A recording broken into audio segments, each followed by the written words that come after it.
Salut et bienvenue sur la chaîne Faire Fortune, la chaîne par et pour une diaspora qui réussit. Ici, nous sommes progressistes et tous ceux qui s'éloignent du progrès, changez. Apprenez à encourager et à applaudir pour les autres. Demain, ce sera votre tour. Du bêta. Je me prénomme Dominique et je suis passionnée par l'argent, les finances, l'enrichissement et le bien-être. Si tu passes par là pour la première fois, bienvenue. Et si tu es de retour, merci de me donner de la force. Franchement, ça, je sais pas, tous ceux qui s'abonnent, qui laissent des commentaires, des mots bienveillants et qui m'encouragent, c'est de la force. Toi qui es là pour la première fois, pense à me donner de la force en t'abonnant, en cliquant sur j'aime, en activant la cloche. Oui, je crois qu'il faut s'activer la cloche pour être vraiment sûr que tu reçois toutes mes vidéos en temps et en heure. Et aussi me laisser un commentaire, partage tes idées, un mot gentil, why not? Bon. Aujourd'hui, je vais te parler de 3 business que tu devrais absolument lancer en Afrique en 2022 pour faire fortune. Ça va cartonner. Chaque fois quand je tombe sur certaines idées, je me dis, mais pourquoi est-ce qu'on n'y a pas pensé avant? Mais je dis, l'avantage d'être dans la diaspora, c'est d'avoir 2 perspectives, de connaître 2 mondes, d'avoir cette sensibilité et ce regard que celui qui est à la diaspora ou qui est né en Occident n'a pas, et celui qui est en Afrique n'a pas parce qu'il n'a pas aussi cette expérience. Donc, déjà, nous avons un plus par le fait de notre biographie, de notre socialisation. C'est-à-dire, et puis, nous passons le temps à nous plaindre de l'esclavage, la colonisation, le néocolonialisme, nos dirigeants, etc. Et moi, je dis des fois, il y a des trucs qui nous dépassent et d'autres choses qui sont à notre niveau. C'est-à-dire, la culturation africaine est tellement décriée et dit on a tellement de ressources, mais les gens ne veulent pas voir. Parce que quelquefois, les conséquences valent mieux que les conseils, n'est-ce pas? Donc, nous avons une classe moyenne, ou même encore élitaire en Afrique, qui a pour modèle de vie l'Occident.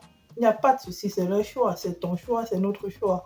Peut-être qu'on n'a même pas de choix tellement nous sommes dans l'engrenage, on n'arrive pas à faire la part des choses. C'est un potentiel d'enrichissement, mais pas possible. Je m'explique. Je dis tout le temps, le business de l'alimentation, de la nutrition, c'est un business qui a une très forte chance de réussir. Pourquoi? Parce qu'on mange tous les jours. C'est tout bête. Tout le monde mange tous les jours. Même ceux qui sont dans le coma ont une certaine alimentation par perfusion. Quelque chose, on doit manger tous les jours. Je peux m'acheter un vêtement une fois par an, mais à manger, je dois manger tous les jours. Voilà. Donc, les conséquences d'un style de vie très occidentalisé, autant pour moi, sont en fait les défauts de cette quand on a le regard toujours tourné vers l'extérieur, on ne prend pas tout simplement ce qu'il y a de mieux ou de bien de l'autre côté, on prend aussi ce qu'il y a de moins bien, n'est-ce pas? Moi, je parle tout le temps ici de faire du copier adapté, mais bon, nous, on veut toujours faire du copier-coller. Il n'y a pas de souci, on va se faire du fric avec. Bon, le premier business, c'est de créer des produits low carb sur place. La douane aujourd'hui est tellement un facteur freinant. Je ne veux pas te dire non, importe où les produits locaux. Non, non, non. Regarde dans l'alimentation locale comment faire des produits low carb, des croquettes low carb, des gâteaux low carb, des pains low carb. Et tu vas te faire du fric. Deuxième option. Et ça, franchement, c'est quelqu'un qui était vraiment malade de ce truc. C'est-à-dire, il souffre, on appelle ça normalement la cœliakie, donc l'allergie au gluten, ou des petits fragments. Je dis vraiment des petits fragments.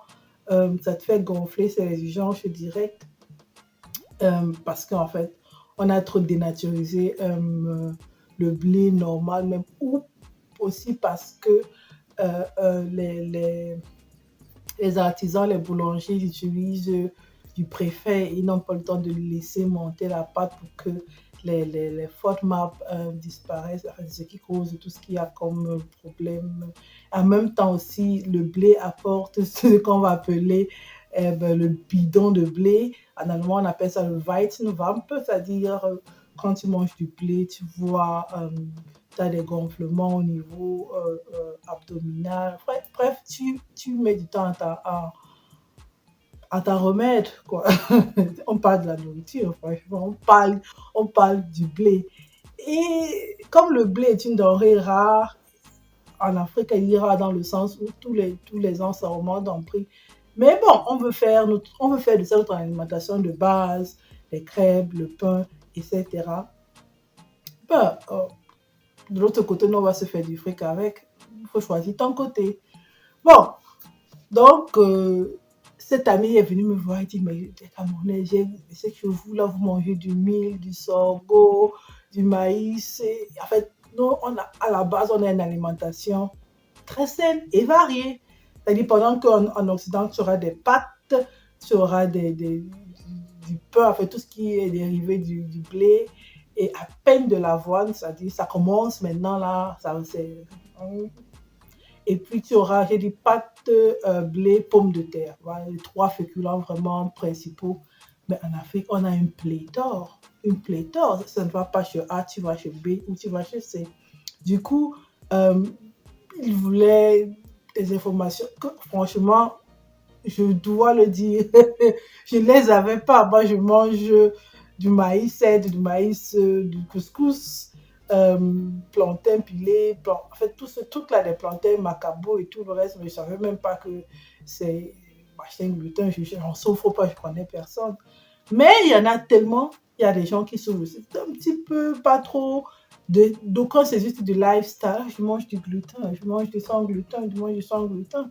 Et ben, tu vas payer le prix fort parce que dans les magasins ici en Occident et plus précisément en Allemagne, les produits sans gluten coûtent 3 fois plus cher. C'est-à-dire, ton budget alimentation est le triple. Vous voyez la marge?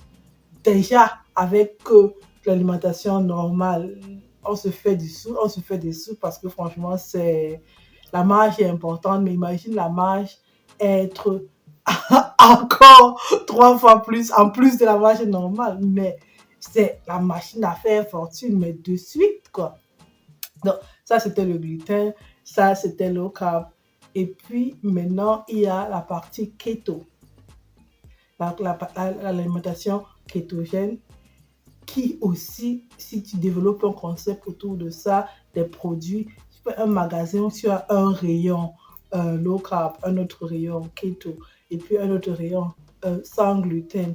Et puis, le dernier rayon, ou le dernier rayon de produits, c'est les produits antidiabétiques, tout ce qui est sans sucre, cannelle, thé au gombo, euh, produits amincissants aussi. J'ai une vidéo où je parle de tout ça. Euh, c'est la machine à imprimer les sous. Tu vas faire fortune en Afrique et tu développes des chaînes et ainsi de suite. C'est-à-dire, quand je vois par exemple la force du maïs, parce que le maïs, il est sur place. Non seulement tu vas développer l'industrie locale, c'est-à-dire les femmes cultivent, c'est plusieurs personnes qui cultivent le maïs. Mais si je sais que je vais vendre mon maïs, mais je vais en cultiver plus. C'est-à-dire développer toute une pâtisserie autour du maïs, autour du manioc, autour du macabo, la farine. On fait de la farine du manioc. On va dire, il y a un petit goût, machin, truc, mais il y a des trucs, il y a des astuces pour relever un certain goût ou peut-être ou le faire moindre. Et partant de là, moi je me rappelle quand j'étais jeune, on mangeait des beignets de manioc, on appelait ça le ting-ting. Le ting-ting.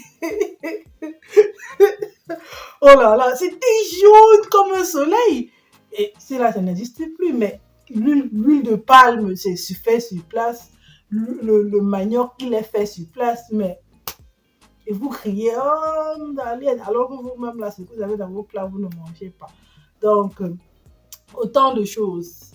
J'ai parlé même de l'industrie de l'investissement qui peut être faite en Afrique avec des pays, des produits, autant pour moi, des produits africains sur place. Peut-être au niveau de l'emballage, ce serait un peu compliqué, mais c'est encore là un filon de business, créer des emballages.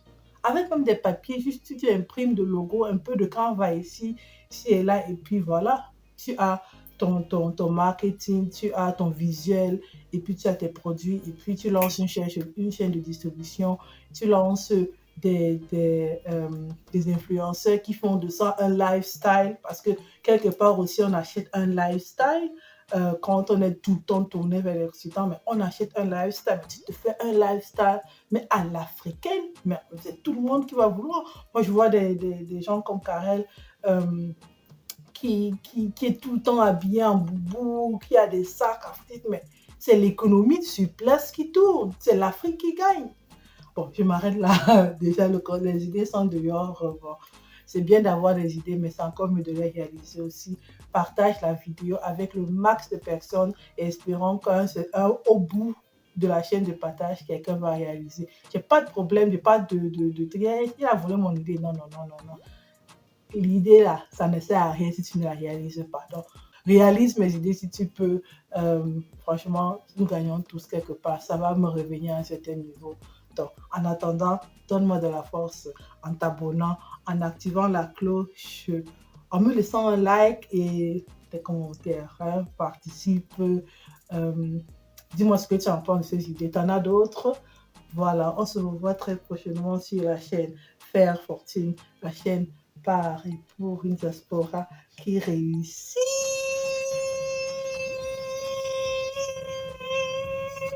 Puisque quand nous réussissons, c'est l'Afrique qui gagne. Salut, fais bien et fais mieux que moi.